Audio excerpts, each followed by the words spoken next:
Hello guys. सो आज हम पढ़ेंगे the layers of the skin. So basically हमारी जो स्किन है उसके अंदर तीन तरह की मेजरली हमारी लेयर्स होती हैं। जैसे कि आपको पता होना चाहिए इस बारे में कि हमारी जो सबसे ऊपर होती है that is what that is epidermis. Alright, and this part is very vascular. Vascular means कि यहाँ पे ब्लड सप्लाई जो है वो बहुत ज़्यादा अच्छी है। और एपिडर्मिस तो हम डेड ही मानते हैं, और जो वेस्कुलर लेयर है इसको हम बोलते हैं डर्मिस। तो ये कुछ इतना मुश्किल है नहीं, that is epidermis and this is dermis. And नीचे आपका आ जाता है सबक्यूटेनियस। ऑलराइट, सबक्यूटेनियस मसल होगी आपकी। तो ये हमारा होता है। अब इसको थोड़ा अच्छे से समझते हैं।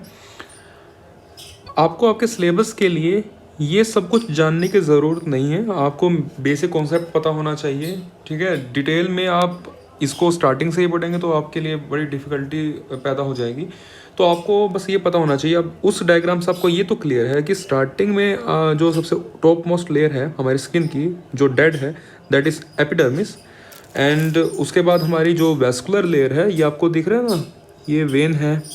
ऑलराइट, और ये रेड कलर की आर्टरी है।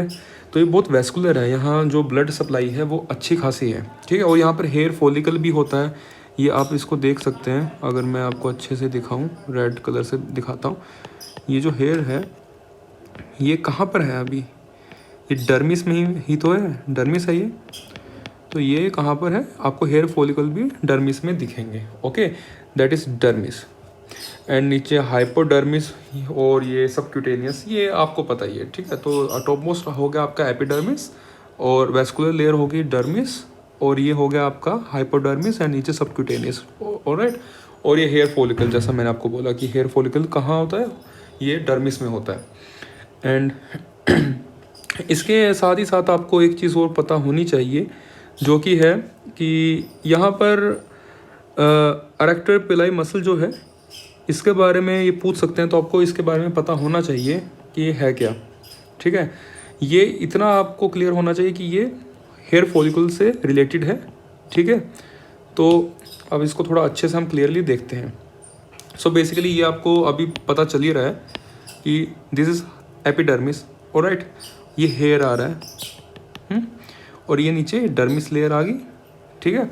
एंड अच्छा, ये बैलून टाइप की चीज़ ये क्या है, ये अगर मैं आपसे पूछूं, ये जो बैलून आपको दिख रहा है और अंदर ये छोटी छोटी छोटी छोटी ये बॉल्स दिख रही हैं आपको, ठीक है, ये क्या है, दिस सेबेशियस ग्लैंड।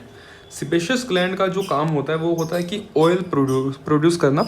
बेसिकली ये होता है कि आपके जो बाल हैं वो नेचुरली भी ऑयल प्रोड्यूस करते हैं, ऐसे वो ऑयल बनाते हैं ताकि जो आपका हेयर है वो ड्राई ना रहे और उसको जो न्यूट्रिशन है वो भी मिलता रहे। तो आपने कई बार देखा होगा कि आप अगर बालों को काफ़ी टाइम से नहीं धोते हो तो वो फिर भी चिपचिपे हो जाते हैं। अगर आपको नहीं पता तो जो काफ़ी ठंडी में रहते हैं उन्होंने इस चीज़ को काफ़ी महसूस किया होगा कि उनके जो बाल हैं वो चिपक जाते हैं अगर वो अपने बालों को 1 या 2 दिन तक ना धोएं तो ये सेबेशियस डक्ट है, ये हेयर के साथ होता है, सभी में होता है, हेयर फॉलिकल के साथ।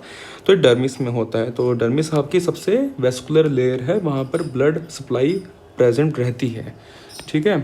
तो अब हम बात करते हैं ये एरेक्टर पिलाई मसल की। ये मसल है यहाँ, ये आपके हेयर फॉलिकल से, हेयर रूट से लगा हुआ है, जुड़ा हुआ है, ठीक है। और ये कहाँ पर जा रहा है, ये आपका जा रहा है, ज्वाइन हो रहा है एपिडर्मिस में। ऑलराइट, तो इसका काम क्या है, ये यहाँ से इसको जब आप किसी लड़ाई के लिए तैयार होते हो या आप एक्साइटमेंट में होते हो तो आपका जो ये एरेक्टर पिलाई मसल है ये होता है कॉन्ट्रैक्ट।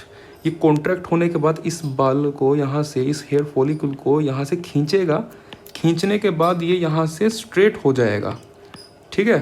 तो ये आपका स्ट्रेट हो जाएगा और स्ट्रेट होने के बाद आपका बाल बिल्कुल रोंगटे जैसे कहते हैं खड़े हो जाते हैं, वो खड़े हो जाएंगे। ये किसकी वजह से होता है, ये होता है एरेक्टर पिलाई मसल।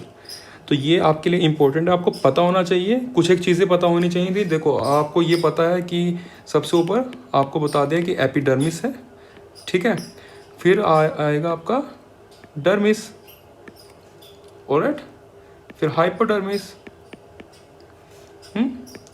अभी डिटेल में नहीं जा रहे हैं, अभी आपको धीरे धीरे सब पता चलेगा। अभी आपको जस्ट बेसिक पता होना चाहिए कि सबसे ऊपर की लेयर जो है वो एपिडर्मिस है, दैट इज डेड। डर्मिस है जो वेस्कुलर है, ब्लड सप्लाई इसमें ज़्यादा है। हाइपोडर्मिस है, ठीक है। फिर आपका सबक्यूटेनियस मसल हो गई है, ठीक है। यहाँ पर फैट, इनमें जो है वो फैट होता है, मसल होती है और दूसरी चीज़ें होती हैं, वो हम बाद में बात करेंगे, ठीक है। हेयर फॉलिकल कहाँ होता है? हेयर फॉलिकल डर्मिस में आपको मिलेगा, ठीक है। उसके साथ क्या जुड़ा होता है? उसके साथ सिबेशियस डक्ट, सिबेशियस ग्लैंड होती है, दैट इज अ डक्ट। ये डक्ट होगी आपकी, ठीक है। यहाँ से जो भी ये सिक्रीट करेंगे वो यहाँ के थ्रू चला जाएगा इधर, ऑलराइट। तो आपको एक्टरपिलाइम मसल के बारे में पता होना चाहिए। चलो अब हम बात करेंगे एपिडर्मिस। एपिडर्मिस जो है उसके 5 जो है वो 5 लेयर है।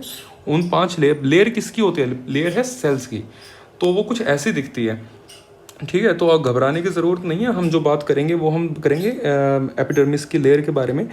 जो उसकी सबसे पहली लेयर है दैट इज़ स्ट्रेटम बेसेल। उसके बाद क्या है हमारा? स्ट्रेटम स्पाइनोसम, ठीक।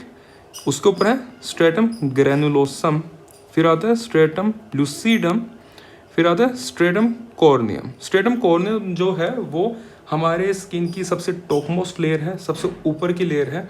और जो हमारी लूसीडियम है उसके नीचे की लेयर है। एंड ग्रेनुलोसम में आपको समझ आ ही रहा है कि वहाँ पर कुछ कुछ ग्रेन्यूल्स टाइप के दिखेंगे। तो ग्रेन्यूल्स कैसे होते हैं? ग्रेन्यूल छोटे छोटे छोटे दाने होते हैं। और आप अगर इसको ध्यान से देखें भी तो यहाँ पर आपको दिखेगा कि ये छोटे छोटे दाने यहाँ पर आपको दिख भी रहे होंगे, ठीक है। फिर हम बात करते हैं नीचे। अब आपको क्या समझना है? आपको इनके स्ट्रक्चर में नहीं जाना, आपको जो चाहिए वो मैं आपको समझाता हूँ, ठीक है। और यहाँ पर देखो आपको बता भी रखा है that is dead cells with keratin. आपको ये पता होना चाहिए जो आपके हेयर होते हैं, कैरेटिन जो है, ये भी जो सेल्स हैं ना, ये एपिडर्मिस की जितनी भी सेल्स हैं, ये क्योंकि ये लेयर जो सारी हैं ये एपिडर्मिस की हैं। मैंने आपको बोला एपिडर्मिस की 5 लेयर्स हैं, ठीक है। जो एपिडर्मिस है उसकी 5 लेयर्स हैं। फर्स्ट नीचे से ना, second, third, fourth and fifth. तो ये आपकी 5 लेयर हैं यहाँ पे। तो यहाँ पर जो आपकी सेल्स हैं एपिडर्मिस की, जो बेसिक सेल्स होते हैं उनको हम बोलते हैं केराटिनोसाइट्स। साइट्स का मतलब होता है सेल, ठीक है। तो साइट्स का मतलब हो गया आपका सेल, और ये केराटिन है, ठीक है। ये आपको पता भी होगा कि बोलते हैं कि आपके बाल में केराटिन है, नाखूनों में केराटिन है, ठीक है ना। तो केराटिन है। अब बस फ़र्क इतना है कि जो आपके ये एपिडर्मिस है, जो स्किन है, उसके अंदर जो केराटिन है वो काफ़ी पतला रहता है, हल्का रहता है। पर जो आपके बाल हैं या नेल्स हैं, इनके अंदर जो केराटिन होता है वो काफ़ी हार्ड रहता है, ठीक है। बल्कि हम जब करते हैं कि स्लाइड्स बनाते हैं, कभी किसी का टिश्यू डैमेज हो जाता है ना, तो हम किसी को कोई बीमारी हो जाती है तो हम कई बार उसका लेबोरेटरी में उनका केराटिन सैंपल देखते हैं, मतलब टिश्यू सैंपल देखते हैं, तो केराटिन उसमें होता है। तो हमें केराटिन चाहिए नहीं बेसिकली स्टडी करने के लिए।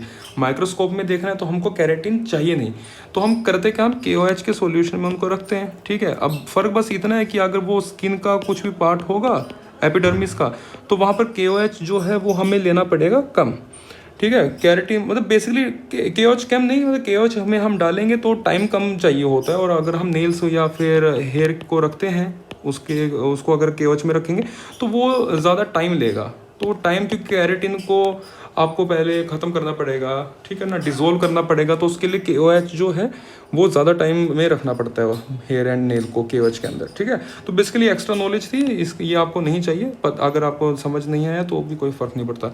तो आपको बेसिकली आपको पता होना चाहिए कि एपिडर्मिस की 5 लेयर हैं, ठीक है। तो 5 लेयर में, और ये इनके जो ये सेल्स हैं, जितने भी सेल्स हैं, इनका हम बेसिकली क्या बोलते हैं, केराटिनोसाइट्स बोलते हैं। तो केराटिनोसाइट्स इनका नाम होता है। तो अब हम एपिडर्मिस की, जैसे मैंने आपको लेयर बताई, अब आपको पता होना चाहिए कि स्किन के एपिडर्मिस का जो फॉर्मेशन टाइम है वो कितना है। तो आपको ये पता है, ये स्ट्रेटम बेसियल है and this is stratum corneum, ठीक है। इसके बीच के लेयर्स जो हैं वो आपको पता है कि क्या है, ग्रेनुलोसम क्या है, ठीक है ना, सब आपको पता है, लूसीडियम वगैरह ये सब पता है। तो आपको ये यहाँ समझने की बात ये है कि स्ट्रेटम बेसिल जो है, यहाँ पर जो आपके सेल्स ऑफ एपिडर्मिस हैं दैट इज़ केराटिनोसाइट्स हैं, वो यहाँ से बनने शुरू होंगे। तो अगर मैं आपको ये कहूँ कि यहाँ पर सेल्स पैदा होते हैं, ठीक है, तो ये जैसा आपको समझाने के लिए बना रहा हूँ, सेल्स ऐसे नहीं दिखते। तो यहाँ पर ये जो सेल्स हैं वो बनने शुरू हुए हैं, तो ये गलत बात नहीं है। तो ये यहाँ से बनने शुरू होंगे और ये धीरे धीरे करते करते ऊपर की तरफ जाएंगे। तो मैं कहता हूँ कि ये यहाँ से ऊपर तक जाने में इन्होंने 14 दिन का समय लिया, ठीक। फिर 14 दिन तक ये यहाँ पर रहे, इनका स्ट्रक्चर चेंज हो गया, ठीक है ना, यहाँ पर चेंज हो जाता है, वो आपको नहीं जानना। तो यहाँ पर भी ये 14 दिन के लिए रहे स्ट्रेटम कॉर्नियम में, 14 दिन के लिए यहाँ पर रहे। और धीरे धीरे फिर ऐसा तो नहीं है, स्किन हमेशा बनती चली जाती है, पर इतनी स्लो बनती है कि आप उसको आप फर्क नहीं बता पाओगे, स्किन बनती चली जाती है। तो बेसिकली 14 दिन यहाँ से जाने में लगे, 14 दिन ऊपर रही स्ट्रेटम कॉर्नियम में, और 28 दिन अप्रोक्सीमेटली लगता है इनको शेड होने में, ये एयर में शेड हो जाते हैं, ठीक है। धीरे धीरे इतने छोटे छोटे बन के निकल जाते हैं कि आपको पता भी नहीं चलेगा। तो इस प्रोसेस में लगते हैं 28 दिन, इतना स्लो प्रोसेस है।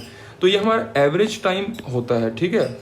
एग्जैक्टली हम नहीं बोल सकते, पर आप अगर देखेंगे तो दिस इज 56 डेज।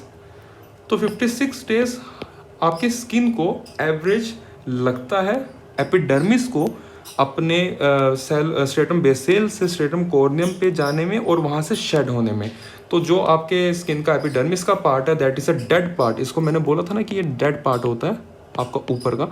तो इसको शेड होने में टोटल कितना टाइम लगता है, बनने से लेकर शेड होने तक 56 डेज। तो बेसिकली इस लेक्चर में आपको मुझे बस इतना ही बताना था, बाकी डर्मिस की बात हम आगे करेंगे। So thank you for watching this video, and अगर आपको ये पसंद आया है तो आप प्लीज़ इस वीडियो को लाइक करें और कमेंट में बताएं अगर आपका कोई भी सजेशन हो या आपको कोई भी क्वेश्चन पूछना हो या आपकी कोई भी रिक्वेस्ट हो, तो आप उसे कमेंट में ज़रूर बताएं। आपके अंदर कुछ भी अगर क्वेश्चन आ रहा है, कोई भी विचार भी आ रहा है, तो आप कमेंट सेक्शन में प्लीज़ बताएं।